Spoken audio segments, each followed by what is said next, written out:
Hey everyone, Karnak here, Star Wars Armada Explained. Thank you for joining me again. It's your buddy, it's your pal, it's the guy who reads all the things. Today we're going to look at the Imperial officer Captain Brunson Burner. Who knows? Again, Star Wars names. Don't criticize me too much. So Captain Brunson, she's an Imperial officer. How can you tell? At the bottom left-hand corner of the card there, you'll see the Imperial officer icon. She's faction specific for the Imperials. You can see that there next to her point cost, which is 5. If you also look there next to her name, you'll see a little dot or bullet point. Signifies she is unique. You can only bring one of her in your fleet. Her card reads, while defending at distance 1 to 2 of an obstacle during the spend defense token step, you may exhaust this card to choose and cancel one attack die. Alright, so for Brunson, she's very straightforward. You just need to be near an obstacle. You'll see some other stuff over here, just other things to talk about. We'll get to that. So let's talk about obstacles. What is defined as an obstacle? Oop, I forgot to get one piece out here real quick. Let's see here. Station Assault. I need that card. Boom. Thanks, Vassal. Let's talk about what counts as an obstacle. So, the anything that you see here is an obstacle. In the game so far, as we know, a new campaign box is coming out with a bunch more obstacles. Anything that's specified as an obstacle, as of this viewing, these are the current obstacles with potentially more forthcoming. So the stations from Station Assault, those are obstacles. They replace the normal station. The dust clouds, asteroids, debris field, all obstacles. One thing about Captain Brunson, she does not have any errata or clarification. Again, very straightforward. You just need to be at distance 2 of the obstacle. How do you define the distance 2? How do you know if you're within, or excuse me, how do you know you are at distance 2? So I'm going to bring up the range band here. You will see that distance 1 is a black circle here. Distance 2 is red, and then 3, 4, 5. So we don't need to worry about distance 2, which is the black and the red. Now, a lot of people will make the mistake of when they are checking distance, they will range from the black cardboard to whatever it is they're trying to reach. The only time that you range from black cardboard on your ship to anything is when you're making an attack or otherwise specified to do so. Almost always it's when you're trying to attack something. Otherwise, when you're just trying to measure a range, either if you're using the distance band or the range ruler, the close, medium, long, you just range from the plastic baseline of your ship there that you see. The white part. You range from the plastic base. You don't count the shield dials or the shield frame. Those are exclusive. You don't range from those, neither to or from, but the solid white, the solid white or the plastic piece of your ship, that counts. And so something like this where you are just, if you see here, we're just barely, a little bit closer, barely nicking that obstacle. That is distance 2. That is at distance 2. You are that far away from that obstacle. So that counts. You can utilize her ability. And it doesn't matter if it's 1 obstacle, 15 obstacles, as long as she is at 1 to 2, or at 1 to 2 of an obstacle, you can use her. If you're not at 1 to 2, no use. You brought her for no benefit. She can't help you. Good thing that usually there's always quite a bit of obstacles floating around, and she's pretty useful, especially if your opponent is trying to use obstacles to fortress himself in.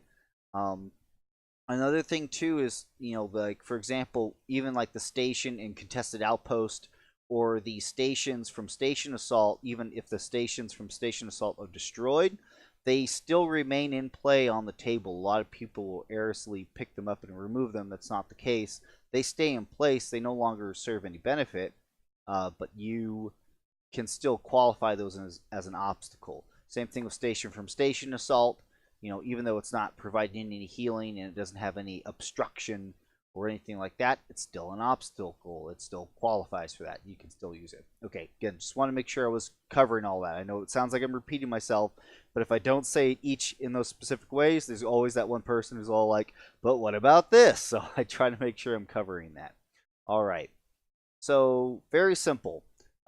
If somebody has attacked you, we're going to say, oh, it's a gladiator. It's throwing 4 black die. And boy, that's a really crappy roll. So that guy is going to re-roll all those. And you know what? We're going to say that it's a hit crit there. Boom. So the gladiator flies up, for example. We're using a quasar fire. And he throws a hit crit and 3 regular hits. You know, 5 damage, that's already pretty hefty. But maybe this gladiator also is equipped with a ordnance upgrade card like assault proton torpedoes or assault concussion missiles. So not only is it 5 damage, but it's plus whatever that critical effect is coming in. Either if it's from a ordnance card like the ones I mentioned, or something like you know, the HIEs, the heavy ion emplacements, or the blue die, or what have you. Essentially anything, any upgrade card the attacker's trying to use that benefits from needing a critical showing. Normally in this situation, the Quasar Fire only having a redirect and a brace, if they didn't have her equipped, you know, they're going to have to take whatever that extra, you know, bonus card upgrade damage is, which, you know, can be very detrimental to your ship. You know, they could pull something that can just really hurt you. But with Brunson, all you need to do in the spend defense token step, so in this situation, it'd be like, you know, maybe they're shooting my front. You know, I want to brace that damage. You know, or you don't need a. So in this example, we see here normally 5. So when you brace from 5 to 3. With Brunson, what she does, she cancels any die of your choosing, any die. So you do want to use her in the spend defense token step. So you exhaust her, and that hit crit gone. Boom. So now it's only 3 damage. So you could still brace from 3 to 2, but man, is there, you know, if there's going to be any follow-on shots from other stuff, maybe you want to save your brace. Maybe you only just want to redirect and, you know, move those shields around instead. Or if nothing else is going to be attacking you, just brace and just take it in the one spot, or, you know, any combination there. You know, with her, she just opened up a whole new avenue of, you know, do I need to spend both defense tokens now? Or, you know, maybe if it's like a squadron that had flown up and thrown the hit crit, if you have her unexhausted, you know, you just cancel that die. They did literally nothing. You know, you canceled that attack. And it's something like her on a Quasar Fire really makes something that is a really fragile ship, you know, a little bit more tanky. Now, granted, she can only be used once per round, or excuse me, once per turn.